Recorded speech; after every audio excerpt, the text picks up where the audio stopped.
ಇವರೆಲ್ಲ ಒಂದು ಮಾತಾಡಿ ಮತ್ತೆ ಸೇರಿಸ್ಕೊಂಡು ಅದು ಡಿಲೀಟ್ ಮಾಡಿದ್ದಾರೆ. ಎಲ್ಲೆಯ ಮಲಗಿದ್ದೆ ಎಲ್ಲಿ ಮಲಗಿದೆ ಎಷ್ಟು ದಿನ ಈಗ ಬಂದಿದ್ದೀರ ಅಳ್ಳಾಡಿಸ್ಕೊಂಡು. ಈಗ ಇಂದ್ರಜಿತ್ ಬಿಟ್ಟಾಕಲ್ಲ ತುಂಬಾ ದೊಡ್ಡವರು 4 ದಿನ ಅಂತ ಲೆಕ್ಕ ತಗೊಳ್ಳೋಣ. ದರ್ಶನ್ ವಿರುದ್ಧ ಹಲ್ಲೆ ಆರೋಪ ಹೊರಿಸಿದ ಇಂದ್ರಜಿತ್ ಲಂಕೇಶ್ ವಿರುದ್ಧ ಇದೀಗ ಆಕ್ರೋಶಗಳು ಭುಗಿಲೆದ್ದಿದೆ. ಈ ಬಗ್ಗೆ ಪರ ವಿರೋಧ ಚರ್ಚೆಗಳು ನಡೀತಾ ಇದೆ. ಈ ಮಧ್ಯೆ ದರ್ಶನ್ ಅಭಿಮಾನಿಗಳು ಇಂದ್ರಜಿತ್ ವಿರುದ್ಧ ಸಮರ ಸಾರಿದ್ದಾರೆ. ಈತನ ಕೈಯಲ್ಲಿ ಮಲಗಿದ್ದೆ, ನಮ್ಮ ಬಾಸ್ ತಂಟೆಗೆ ಬರಬೇಡ ಎಂದು ವಾರ್ನಿಂಗ್ ಕೊಡ್ತಿದ್ದಾರೆ. ಇವೆಲ್ಲ ಬೆಳವಣಿಗೆಗಳ ಮಧ್ಯೆ ಇಂದ್ರಜಿತ್ ನಿವಾಸದ ಮುಂದೆ ಧರಣಿ ಮಾಡೋದಕ್ಕೆ ದರ್ಶನ್ ಅಭಿಮಾನಿಗಳು ನಿರ್ಧರಿಸಿದ್ದಾರೆ. ನಮ್ಮ ಬಾಸ್ ಪರ್ಸನಲ್ ವಿಷಯಕ್ಕೆ ಬರೋಕೆ ನೀವು ಯಾರು? ಯಾವ ಸ್ವಾಮಿ ನೀವು? ನಿಮ್ದೇನಿದೆ ಕೆಲಸ ನೀವು ಮಾಡ್ಕೊಂಡಿರಿ.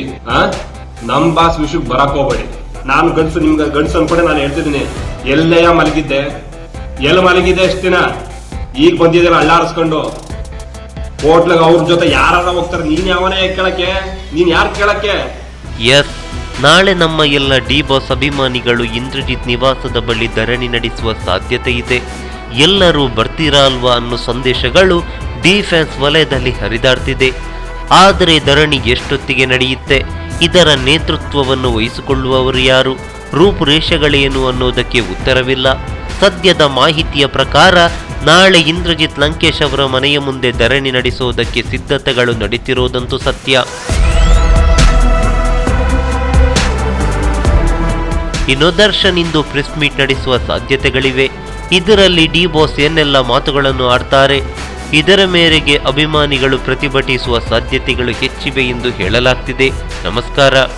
ಆದ್ರೆ ಇವರೆಲ್ಲ ಒಂದು ಮಾತಾಡಿ ಮತ್ತೆ ಸೇರಿಸ್ಕೊಂಡು ಅದು ಡಿಲೀಟ್ ಮಾಡಿದ್ದಾರೆ.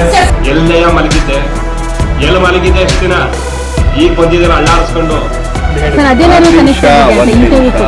ಈಗ ಇಂದ್ರಜಿತ್ ಬಿಟ್ಟಾಕಲ್ಲ ತುಂಬಾ ದೊಡ್ಡವರು 4 ದಿನ ಅಂತ ಲೆಕ್ಕ ತಗೊಳ್ಳೋಣ. ಈ ಮಾಹಿತಿ ನಿಮಗೆ ಇಷ್ಟವಾಗಿದ್ರೆ ಲೈಕ್ ಮಾಡಿ, ಶೇರ್ ಮಾಡಿ, ಹಾಗೆ ನಮ್ಮ ಕೋಸ್ಟಲ್ ಕನ್ನಡ ಯೂಟ್ಯೂಬ್ ಚಾನಲ್ಗೆ ಸಬ್ಸ್ಕ್ರೈಬ್ ಮಾಡಿ. ನಮ್ಮ ಹೆಚ್ಚಿನ ಅಪ್ಡೇಟ್ಸ್ಗಳಿಗಾಗಿ ಕೋಸ್ಟಲ್ ನೆಟ್ವರ್ಕ್ ಇನ್ಸ್ಟಾಗ್ರಾಮ್ ಪೇಜ್ ಹಾಗೆ ಫೇಸ್ಬುಕ್ ಪೇಜ್ಗೆ ವಿಸಿಟ್ ಮಾಡಿ. ಧನ್ಯವಾದಗಳು.